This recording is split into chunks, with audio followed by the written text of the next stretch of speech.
Hello, welcome to Anita the Pedagogue channel. Today we want to look at drama or play analysis. We are focused on Death and the King's Horseman by Wole Soyinka. This is a complete study. Let's begin with the content for our lesson today. We will look at the biography of the playwright, the historical context. We'll look at the significance of the title, the setting, a summary and analysis of the 5 scenes, the language and style characterization, themes, and I'll share with you some likely examination questions. So let's delve in. The biography of Wole Soyinka. Akiwande Oluwole Soyinka was born in Ijebu Isara, near Akiokuta in western Nigeria on July 13, 1934. His parents, who were from different Yoruba-speaking ethnic groups, were Christians, but other relatives observed African beliefs and deities. Nigeria was at the time a colony of Great Britain. Soyinka grew up therefore with exposure to both Yoruba and Western culture. At 20, he left Nigeria to attend the University of Leeds in England, a university with a strong drama program. After graduation, he joined London's Royal Court Theatre as a script reader and then a writer, and produced his first play, The Swamp Dwellers, there in 1959. The next year, Nigeria gained independence. Soyinka returned to his homeland where the Arts Theatre in Ibadan had begun presenting plays by Nigerian playwrights on Nigerian themes for Nigerian audiences. Soyinka traveled throughout Nigeria, absorbing all he could of the Yoruba people's rich oral literature, graphic art, dance, and pageantry. He created plays incorporating traditional Yoruba dance, music, and proverbs with political messages about the need for Nigerians to break free from the influences of Western culture. His third play, A Dance of the Forests, 1960, is typical of Soyinka's early work in several ways. It deals with conflicts between African and colonial values. It is written in English but includes Yoruba materials. And his first productions feature Soyinka as author, producer, director, and performer. Let's look at the historical context. The historical context answers the question, how did this play come about? It begins right from before the independence of Nigeria.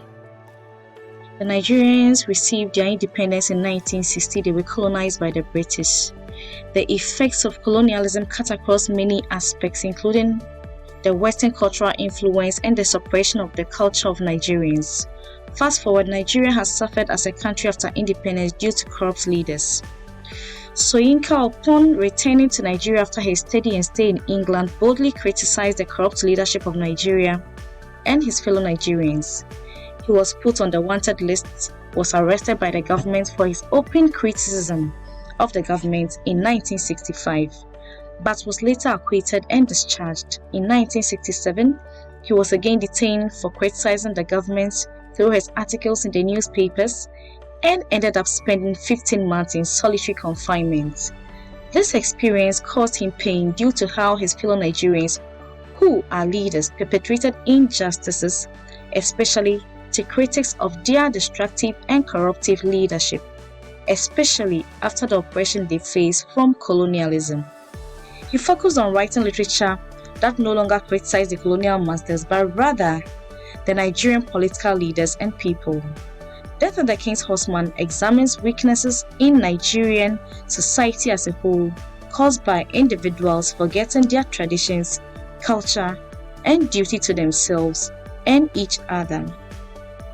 Wole Soyinka's play Death and the King's Horseman explores Western cultural influence on their colonies.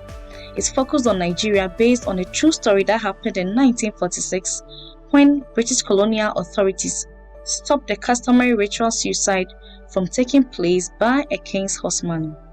In Yoruba culture, people believe the community is more important than the individual. It was also their tradition for the first horseman to commit suicide after the king's death. When the realization of this tradition is prevented by the British colonial masters, the horseman's son, who had received a European education, commits suicide in place of his father. Let me share the story with you. Let's look at the title, Death and the King's Horseman. This title foreshadows the impending death of a character. A king's horseman is a king's sub-chief in charge of transport. This is from the idea of the historical period when horses were used for transportation and battle.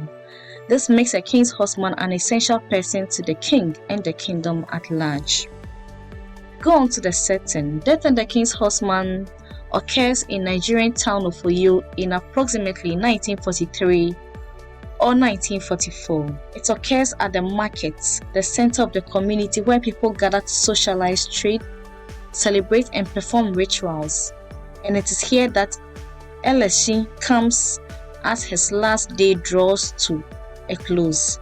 The Western style homes of the district officer and the residents are also set apart from the village but close enough that the sounds of the ceremonial drumming can be heard. So the story occurs at the markets and at the Western style homes of the district officer and the residents, and is set in 1943 in Oyo in Nigeria. The point of view used by Wole Soyinka in his stage directions is third-person point of view, but the play employs the first-person limited, an omniscient point of view when it comes to the characters in the play, speaking, or in the various dialogues. Let's look at an analysis and summary of Act 1, which is set at the marketplace of an ancient Yoruba city in Nigeria. Elesin, accompanied by his praise singer, visits a bustling marketplace run by women. As they stroll through the marketplace, they engage in lively conversations filled with age-appropriate proverbs and sayings. The women in the market join in Elesin's stories and admire his vibrant and entertaining nature. They hold him in high regard as the king's horseman because their future prosperity is dependent on him. 30 days after the king's death, Elesin is obligated to willingly enter a trance and sacrifice himself to guide the king's spirit from the realm of the living to that of the ancestors. This important ritual is scheduled to occur the following day. Elesin playfully teases the women in the market, pretending to be offended, which prompts them to apologize. However, they soon realize that Elesin desires a change of clothing that represents his elevated status. Subsequently, they dress him in luxurious attire, example in the Alari. During his time in the marketplace, Elesin becomes enchanted by a beautiful young girl and instantly wishes to marry her. Although the girl is already engaged to the son of Iyaloja, the chief of the market women, everyone agrees to the union out of gratitude for Elesin's willingness to sacrifice himself. The marriage proceeds as planned. Observing how joy Elesin finds in life, Iyaloja uses proverbs to caution him against hesitating on the upcoming day, as it may hinder his ability to fulfill his duty for the king. In anticipation for his death, Elesin requests that his bride be the one to watch him and close his eyes after he passes away. Act 2 is set at the district officer's house. Pilkins, a British district officer, and his wife Jane are preparing for a fancy dress ball by practicing their dancing.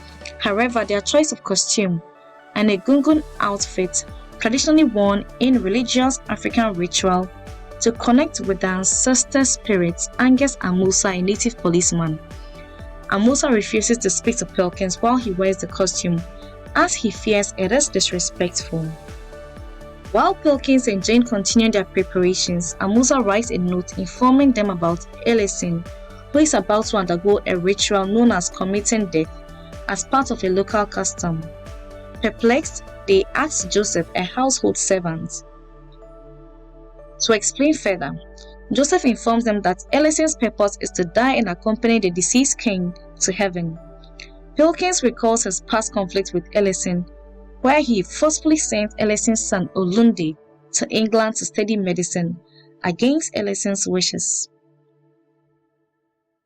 Unknowing to Pilkins, Olunde's destiny is to become the future king's horseman after Ellison's death, and leaving home might hinder that. Pilkins and his wife struggle to comprehend how a custom can revolve around somebody's death. Their lack of understanding leads them to be disrespectful and dismissive about Nigerian culture and its people. Even Joseph, who has converted to Christianity, is offended when Pilkins jokes about holy water. Pilkins decides to intervene, sending a written order to Amusa, instructing him to arrest Ellison to prevent his suicide. Pilkins is motivated by the presence of the prince at the upcoming ball and aims to avoid any local disturbances that could arise from Ellison's traditional obligation. Act 3. It's set at the marketplace. Amusa arrives with officers to arrest Ellison, but they are met with resistance from the market women, who harass them relentlessly. Eventually, Amusa and his officers are forced to leave without Ellison. The women, along with Iyaloja, feel triumphant in their victory. However, the atmosphere shifts when Ellison emerges, adorned in a white robe. He announces that his final marriage has been consummated and that there is now a promise of future life. Ellison expresses his eagerness to fulfill his sacred role. He requests that his bride remain by his side to anoint his eyes with earth after his death, as it is a crucial part of the ritual. As the praise singer initiates the traditional call and response, Ellison gradually enters into a trance, his dance movements becoming slower and more deliberate as he succumbs to the trance state. Act 4. This is set at the residency. The ball is in full flow with the prince as the guest of honor. Pilkins and Jane have had their Egungun costumes admired. The resident has brought a note from Amusa, who reports that he has been unable to arrest Ellison. Pilkins rushes off to deal with this. Jane speaks to Olunde, Ellison's son, who has traveled home as soon as he heard the king is dead. He comments on the Egungun costume, saying he knows the English do not respect what they don't understand. They talk of the war, displaying different ideas of duty. The drums change their rhythm, and Olunde says they announce his father's death. He has returned to bury his father, knowing that he too would die. Jane is shocked at his acceptance of this. Olunde tries to explain the custom, but his reliance on death seems barbaric to Jane. He now wants to go and mourn for his father. Pilkins returns and calls the aide-de-camp to ask whether the old cellar at the residency is still a secure holding place. Suddenly, Ellison runs in, shouting in anger. When he sees Olunde, he stops still in shock. Olunde is ashamed that his father has failed to carry out the duty his people have relied on him to do, that of the king's horseman. He insults Ellison and leaves him sobbing in shame. Act 5. The old cellar prison. Ellison is at the cells, chained and guarded. Pilkins believes he has done his duty in saving Ellison's life, but Ellison tells him instead he has destroyed his life, along with the lives of many of his people. He asks that he is sure Olunde will avenge his shame at his failure. Ellison speaks to his bride, confessing that he blamed others for his failure. The white man, then his gods for deserting him, then his bride herself for sapping his will to carry out the ritual. He describes his desire for worldly things had made him long to stay rather than die to go to the next world. But he believes he was resisting this desire and preparing to let go of life when Pilkins interrupted him. Iyaloja is allowed in. She accuses Ellison of betraying them, using vivid proverbs and riddles to portray how their cycle of life has been cut by him. Ellison tries to defend himself, but Iyaloja is very angry. She has brought a burden carried by the women to his cell. Pilkins is uncertain whether to allow this. He thinks perhaps Olunde is causing trouble and considers ordering him to be removed from the area. This reinforces his complete lack of understanding of events. That is a dramatic irony. The women enter ceremoniously and set down a long, heavy object shrouded in cloth. Ellison asks Pilkins to be set free to perform his duty for the courier of the king, but Pilkins refuses. The cloth is drawn back, revealing Olunde's body. He has honorably killed himself to try to restore the harmony broken by Ellison's failure. Ellison suddenly loops the chain round his own neck and strangles himself. Iyaloja laments the lateness of Ellison's death and stops Pilkins from closing Ellison's eyes, a task assigned by Ellison to his bride. She does so and pours a little earth over each eyelid. Iyaloja tells her to forget the dead and the living and to think only of the future and her unborn child. Let's look at the language and style. Wole Soyinka's Death and the King's Horseman is rich in language, from the use of varied tone and mood, the rhythmic, poetic, free verse, the use of standard English and some pidgin English, with some parts being Yoruba language and words, the use of proverbs and riddles, the use of folk tales, drums, music and dance, dramatic irony, symbolism, and ritual. Let's look at how Wole Soyinka used each of these elements. When we take the tone in the first and third acts, the tone is full of rhythm and poetic free verse. It is musical, reverential, mystical, and poetic. As we see with the Not I Bed, very, very poetic. In Acts 2 and 4, it is ironic as the focus turns to the English with a lot of satire from the girls' mimicry and also the celebrations at the European Club Ball, and also the arrest of Ellison to the residency. In the fifth act, the tone is of regret and mournful as Ellison fails to fulfill his duty, while Olunde dies to save his family name and the Yoruba culture and people. Let's look at the use of the poetic or rhythmic free verse. The typical example is the Not I Bed recital by Ellison, and also in this particular extract where Ellison says, "My reign is loosened, I am master of my fate. When the hour comes, watch me dance along the narrowing path, glazed by the souls of my great precursors. My soul is eager, I shall not turn aside." There is also the use of pidgin English. Pidgin is an English-based Creole language spoken as a lingua franca across Nigeria. It is spoken by some Africans and predominantly by the uneducated in the African society. We see Amusa, "Madam, I arrest the ringleader who make trouble, but me, I no touch Egungun. That Egungun himself, I no touch him. I no abuse him. I arrest ringleader, but I treat Egungun with respect. He doesn't express standard formal English." Also, we have the use of the Yoruba language. For example, Ellison uses the expression Oluwinyo, which means sweet talks, to interrupt the music activities of the praise singer.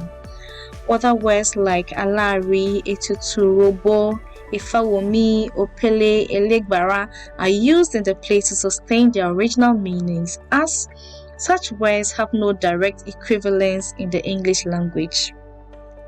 Also, there's been the use of folktales, and folktales are traditional stories from a particular place that was originally passed on to the people in a spoken form. So let's look at some example. Lesson: Death came calling.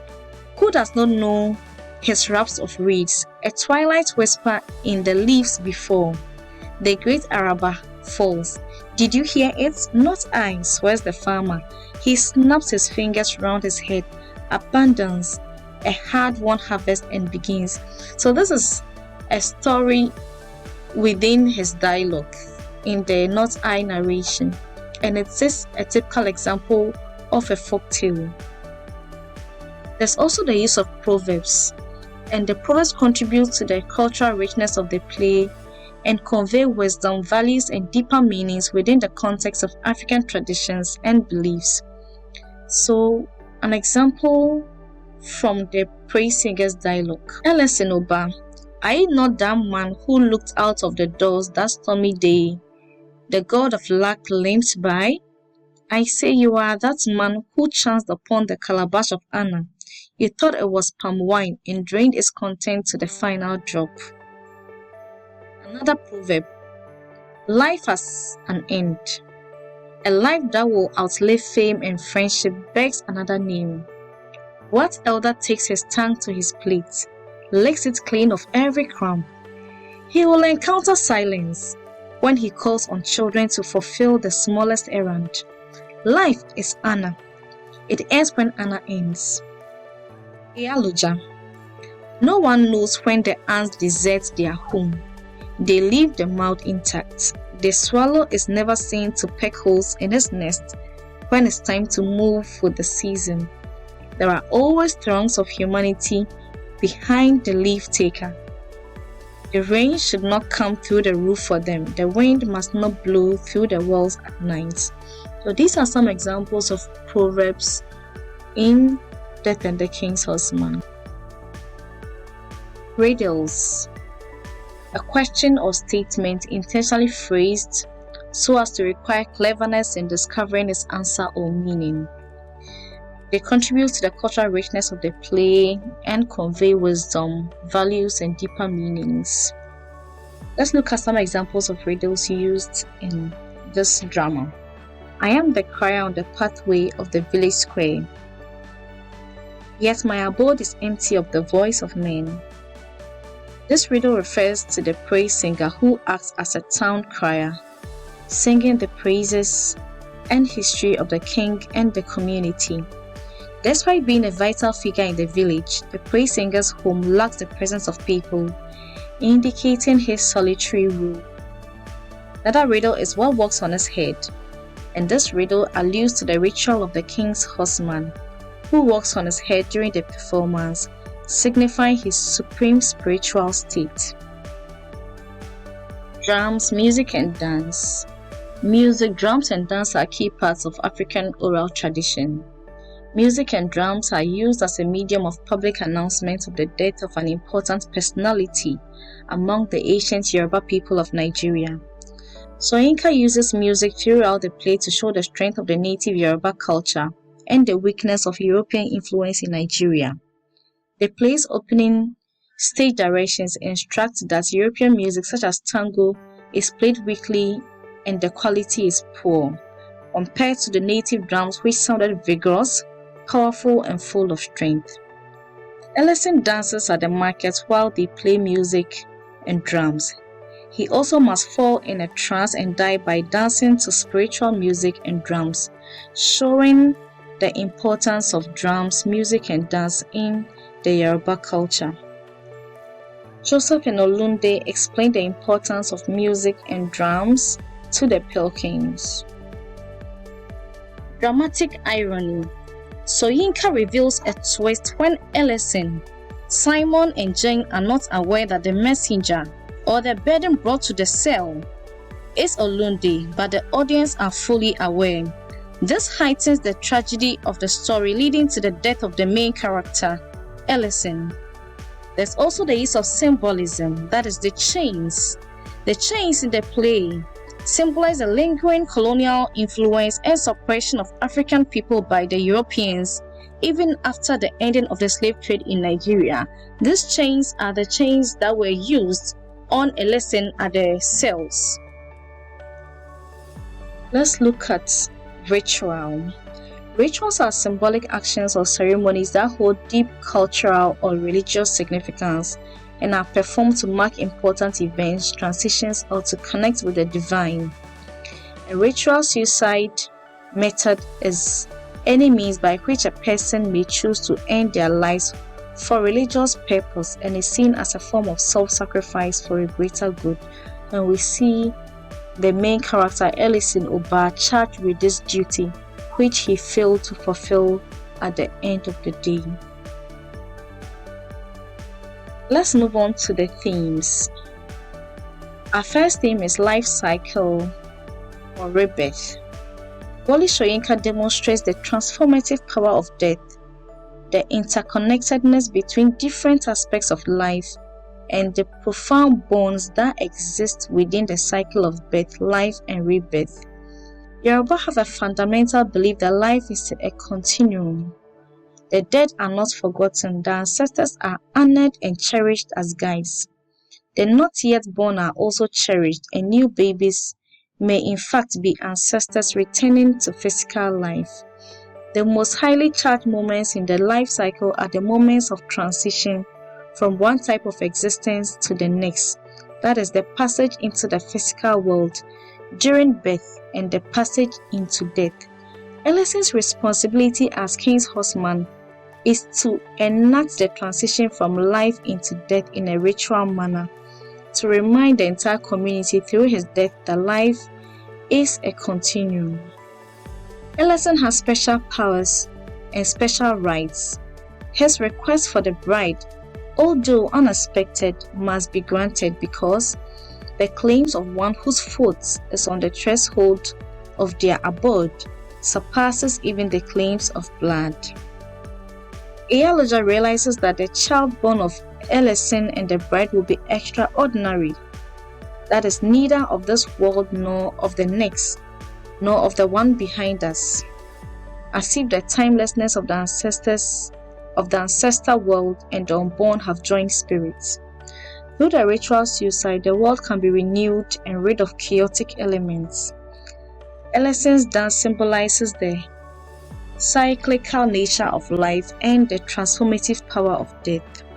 When Ellison fails to commit the ritual suicide and ends up strangling himself at the end, Iyaloja tells his young bride to now forget the dead, forget even the living, and to turn her mind to the unborn, that is the future, which emphasizes the life cycle.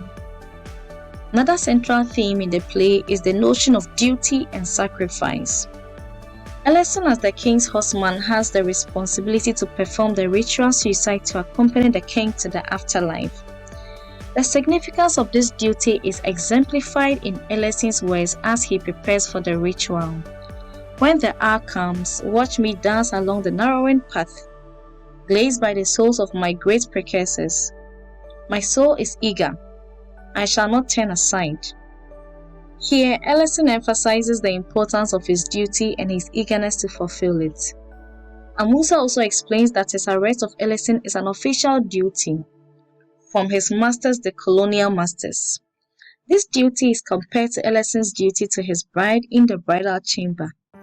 The key message here that Soyinka elevates is upholding our various key roles in life and following through devoid of all influence and distractions. Ellison's failure to fulfill his duty is heavily due to his distractions, the bride, and also his love for the world. Olunde, however, fulfills his father's duty, showing respect and honor for his culture, irrespective of his enlightenment in England as a doctor. Pilkins' duty to ensure the safety of the prince during the European Club Ball also led him to arrest Ellison, ironically, to ensure peace, which rather escalated the issue and led to the market women rioting for his release. The theme, cultural clash. One prominent theme in Wole Soyinka's play, Death and the King's Horseman, is the clash between different cultures and belief systems.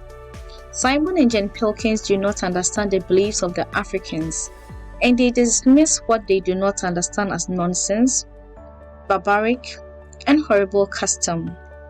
They see no harm in wearing the sacred Egungun garments to a costume party and mocking the ceremonial dance, even after Amusa and Olunde point out the disrespect in their actions.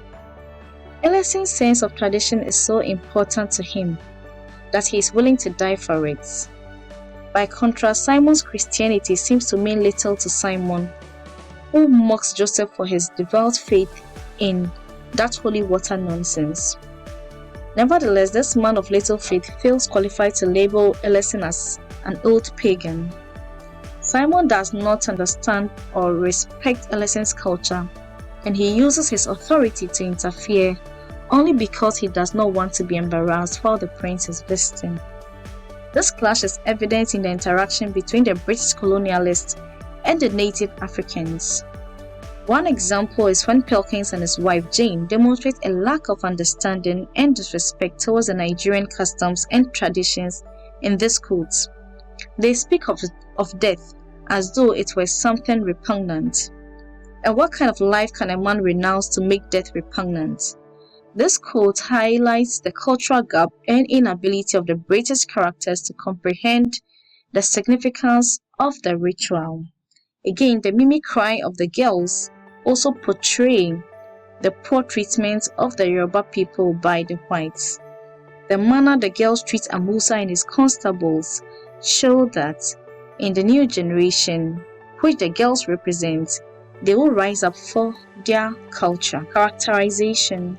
The protagonist is Ellison Oba, who has a duty of committing ritual suicide. The antagonist is Simon Perkins, as he is the one who opposes the duty of the main character, eventually stopping him from fulfilling it.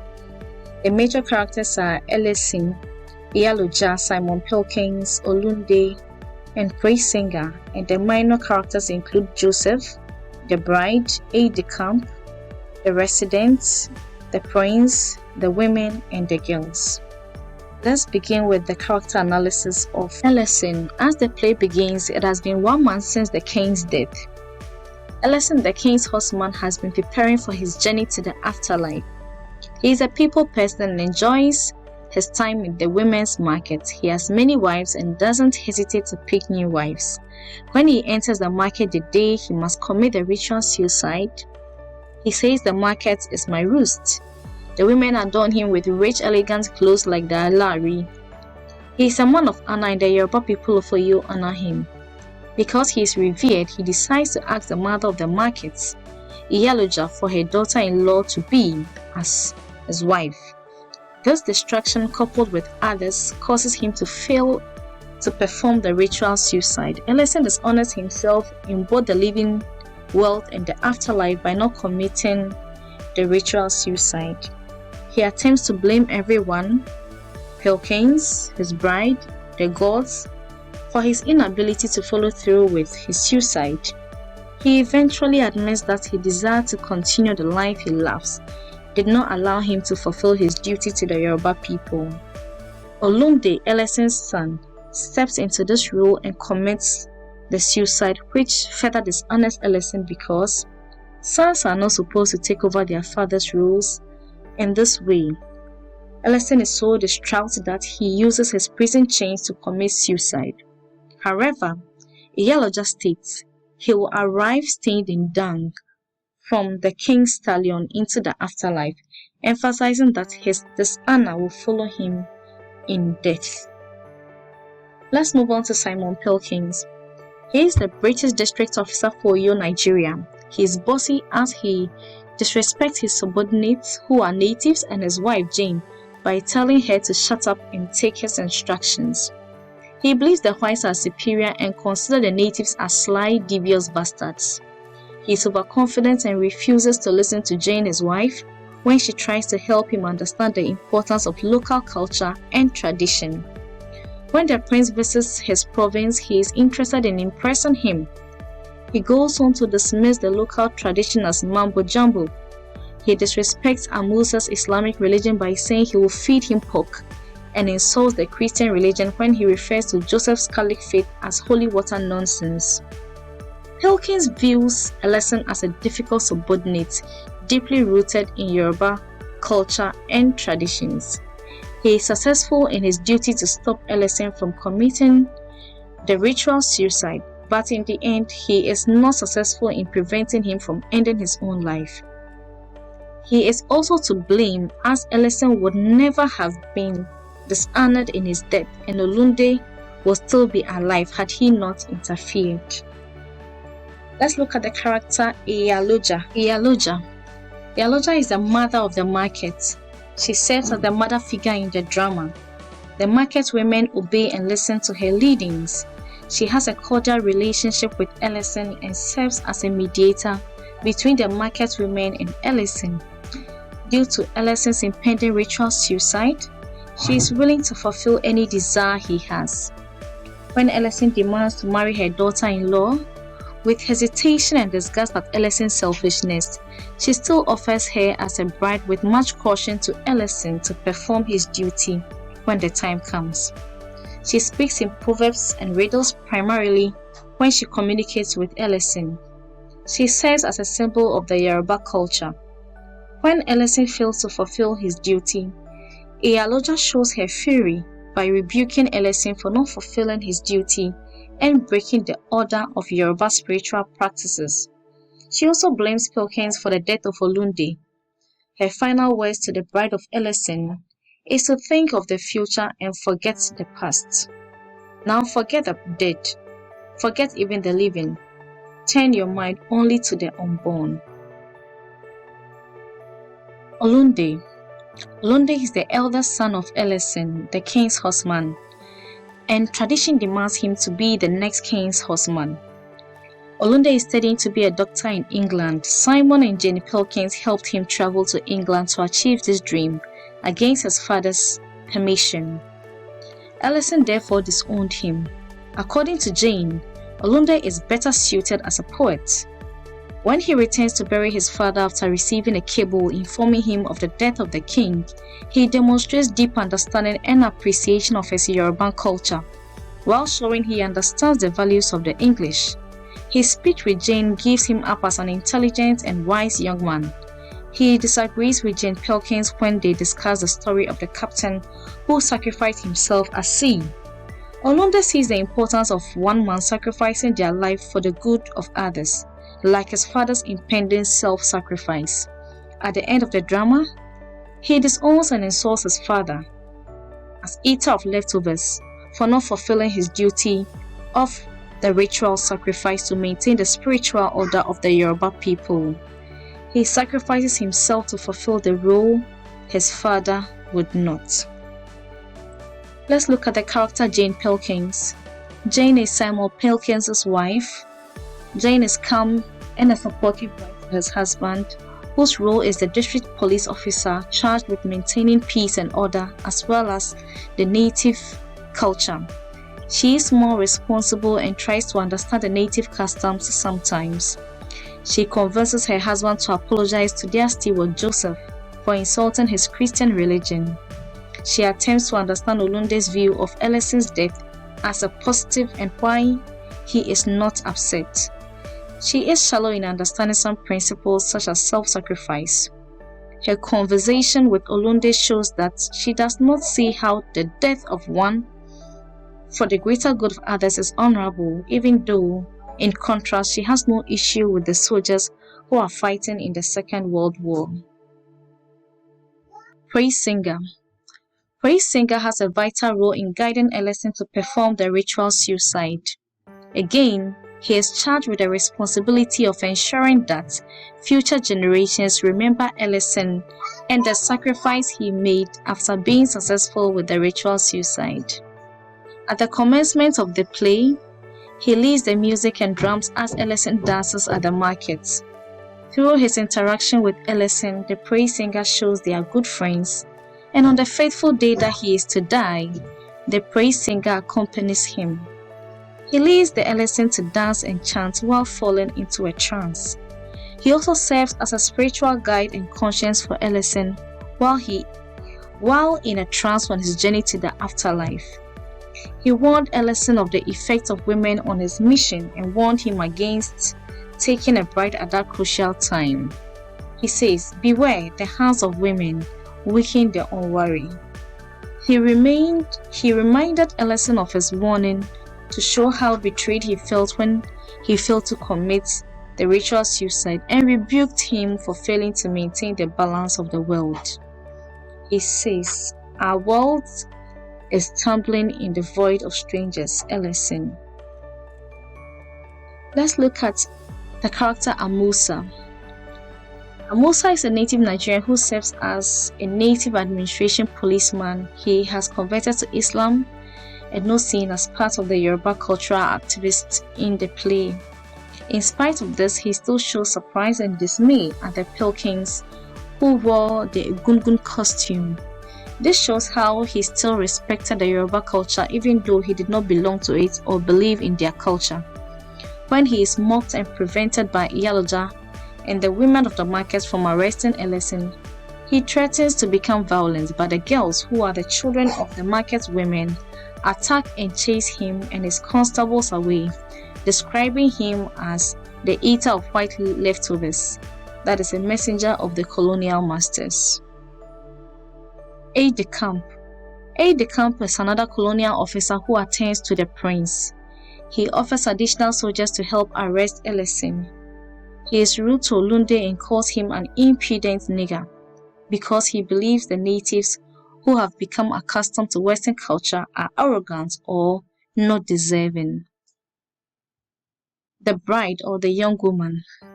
The bride is a young beautiful woman. She was betrothed to the son of Iyaloja before Ellison demanded to marry her. Iyaloja, after hesitation, gave her to Ellison to marry. Interestingly, she was not consulted, showing that her opinion was not important. She looked sad and teary when she sat at the cell where Ellison was held in chains. She fulfilled her duty of closing Ellison's eyes after death and placing sand or earth over each eyelid. At the end of the play, it is implied that she is pregnant with Ellison's child. Iyaloja advises her to look to the future and forget the past. Joseph. He is the houseboy for the Pilkins. He converted to Christianity and turned back on his Yoruba customs. He says, "Master is white man and good Christian. Black man Juju can't touch master." Although not fluent in English, his diction shows he has received some formal education. He is also sensitive as he refused to respond to his master's call when he insulted his Catholic faith by referring to it as holy water nonsense. The Prince. He is the Prince of England. He visited the British colonies and attended the ball held for his at the Oyo Yoruba area. The Prince enjoyed the ball. According to Olunde, he is brave since he traveled during the World War. And Jane was so excited to learn he was attending the ball. The Resident. He is ranked higher than Simon. He was once a district officer in Oyo area where Pilkins stations. He thinks every measure should be taken to uphold the English Empire. He chastises Simon for being unaware of Ellison's suicide plot sooner. He doesn't recognize Sergeant Amusa and his constables in uniform, as he expected something demeaning and reflective of native police officers. The King. 1 month before the play opened, the King passed away. He and Ellison were quite close. Ellison has a duty to accompany him to the afterlife. Women. They are the owners of the stalls in the markets. They dress Ellison in fine, expensive clothes and honor him. They joke with him and dress up the bride and prepare her for the bridal chamber. They are led by Iyaloja, whom they listen to and respect. Girls. They are daughters of the women who own the stalls in the markets. They are brave, wild, and well educated. They harass Sergeant Amusa and his constables when they come to the market to arrest Ellison. They also mimic the British colonial masters, showing how they treat the natives. Let's look at some likely examination questions. 1. What is the role and significance of Ellison Uba, the King's Horseman, in the Yoruba society? 2. How does Olunde, Ellison's son, represent the contrast between the old and the new generation of Yoruba people? 3. What are the motives and consequences of Simon Pilkins, the district officer, interfering with Ellison's ritual suicide? 4. How does Jane Pilkins, Simon's wife, relate to the Yoruba culture and people? 5. What is the symbolic meaning of the Egungun, the ancestral masquerade, in the play? 6. How does Soyinka use language, dialogue, and poetry to convey the different perspectives and voices of the characters? 7. How does the play challenge the notions of heroism, tragedy, and sacrifice? 8. What are the similarities and differences between the Yoruba and the British views on death, life, and the afterlife? 9. How does the play reflect the historical and political context of Nigeria during the colonial era and World War II? 10. What are the main messages or themes that Soyinka wants to communicate to the audience through the play. These sources help me to put together this analysis. I hope this lesson was useful to you. Put in your comments and questions and I'll respond to you. Do like, comment, and share. Until I come your way again, keep learning and be the best version of yourself.